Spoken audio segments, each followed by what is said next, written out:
वाक्य। वाक्य की परिभाषा एक पूर्ण विचार व्यक्त करने वाला शब्द समूह वाक्य कहलाता है।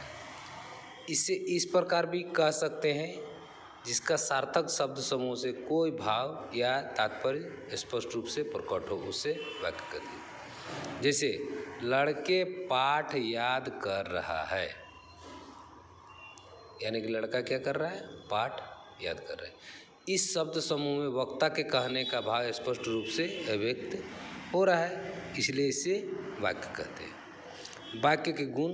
वाक्य के 3 गुण होते हैं जिनके अभाव में वाक्य अर्थहीन हो जाते हैं: योग्यता, आवश्यकता और सामीप्य। तो वाक्य के अंग, वाक्य के 2 मुख्य अवयव होते हैं: उद्देश्य और विधेय। उद्देश्य होता है कि जिस वस्तु के विषय में कुछ कहा जाता है उसे सूचित करने वाले शब्द को उद्देश्य कर। जैसे आत्मा अमर है, यानी कि क्या अमर है, आत्मा है। घोड़ा दौड़ रहा है, क्या दौड़ रहा है, घोड़ा। ठीक है, इसका उद्देश्य है। राम ने रावण को मारा, किसने मारा, राम ने मारा। इस वाक्य में आत्मा, घोड़ा, राम उद्देश्य है, क्योंकि उसके विषय में ही कुछ कहा गया है। विधेय। उद्देश्य के विषय में जो कुछ कहा जाता है उसे सूचित करने वाला शब्द को विधेय कहा। जैसे ऊपर के वाक्य में आत्मा, घोड़ा और राम ने उस उद्देश्य के विषय में अमर है, दौड़ रहा है और रावण को मारा कहा गया है, उन्हें विधेय कहते हैं। तो वाक्य को हमको अर्थ के अनुसार पढ़ना है। सिलेबस में दिया हुआ है अर्थ के अनुसार वाक्य के भेद पढ़ना है। तो वाक्य का भेद अर्थ के अनुसार 8 भेद है। ठीक है, विधिवाचक, निषेधवाचक, आज्ञावाचक, प्रश्नवाचक, विस्मयादिबोधक, संदेहसूचक, इच्छाबोधक और संकेतवाचक। इसको हम लोग 2-2 भाग में बांटेंगे। ठीक है, मिश्र वाक्य और संयुक्त वाक्य में। ठीक है, तो संकेतवाचक वाक्य मिश्र होते हैं। ठीक है, इस दोनों को। जैसे विधिवाचक वाक्य जिसमें किसी बात के होने का बोध हो, जैसे साधारण वाक्य में राजा नगर में आए, साधारण वाक्य हो गया। अब मिश्र वाक्य में जब राजा नगर में आए तब आनंद मनाया गया। संयुक्त वाक्य राजा नगर में आए और उनके लिए आनंद मनाया गया, ये संयुक्त वाक्य हो गया। निषेधवाचक वाक्य जिससे किसी बात के न होने का बोध हो, जैसे साधारण वाक्य में राजा नगर में नहीं आए। मिश्र वाक्य जिस देश में राजा नहीं हो रहता वहाँ के प्रजा को शांति नहीं मिलती। संयुक्त वाक्य राजा नगर में नहीं आए इसलिए आनंद नहीं मनाया गया। आज्ञावाचक वाक्य आज्ञा देता है, सीधे सीधे। निषेध मतलब मना करना। विधि मतलब विधि विधान होता है, बात होने का बोध होता है। तो आज्ञावाचक में जिस तरह की आज्ञा का बोध हो, जैसे आज्ञा अपना काम देखो, अपना काम देखो, जो काम तुम्हें दिया गया है उससे देखो। संयुक्त वाक्य में बातचीत बंद करो और अपना काम देखो। प्रश्नवाचक में प्रश्न किए जाने वाला का बोध होता है, वह आदमी आया है, क्या तुम जानते हो कि वह आदमी कब आया। संयुक्त वाक्य में वह कब आया और कब गया। विस्मयादिबोधक वाक्य में जिस वाक्य में आश्चर्य, सुख अथवा दुख का बोध होता है।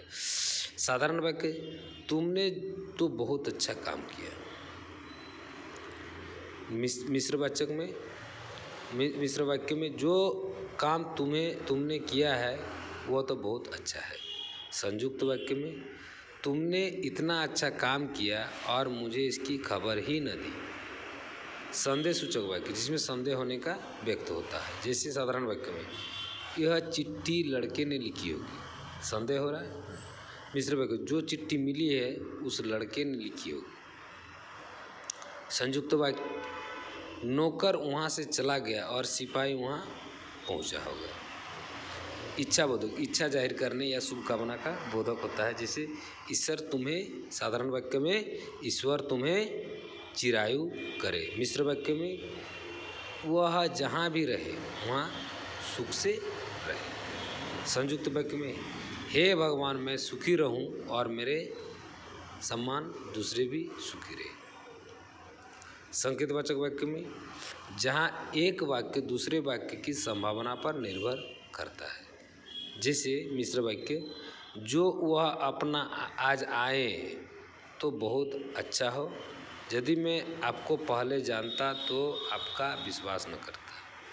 तो उपयुक्त उदाहरण में वाक्यों के जो अर्थ बताए गए हैं इनके लिए मिश्र वाक्य में यह आवश्यक नहीं है कि उसके उपवाक्य में भी वैसा ही अर्थ सूचित हो जो मुख्य वाक्य में सूचित होता है, परंतु संयुक्त वाक्य के उपवाक्यों का समानार्थी होना आवश्यक है। आज्ञावाचक वाक्य का उद्देश्य कर्ता या मध्यम पुरुष सर्वनाम रहता है, परंतु अक्सर इसका लोप भी कर दिया जाता है। कभी कभी अन्य पुरुष सर्वनाम आज्ञावाचक वाक्य का उद्देश्य होता है, जैसे वह कल से यहाँ न आए, छात्र कार्यालय के निकट न खेले। अब प्रश्नवाचक अव्यय क्या का प्रयोग किया जाता है तो वह बहुधा वाक्य के आरंभ अथवा अंत में आता है, परंतु इस वाक्य का कोई अवयव या अंग नहीं समझा जाता है। तो 8 गो अर्थ के अनुसार वाक्य के भेद को पढ़ने हैं, तो 8 गो लिख दिए हैं और 8 का सही तरीका से उदाहरण भी दिया गया है।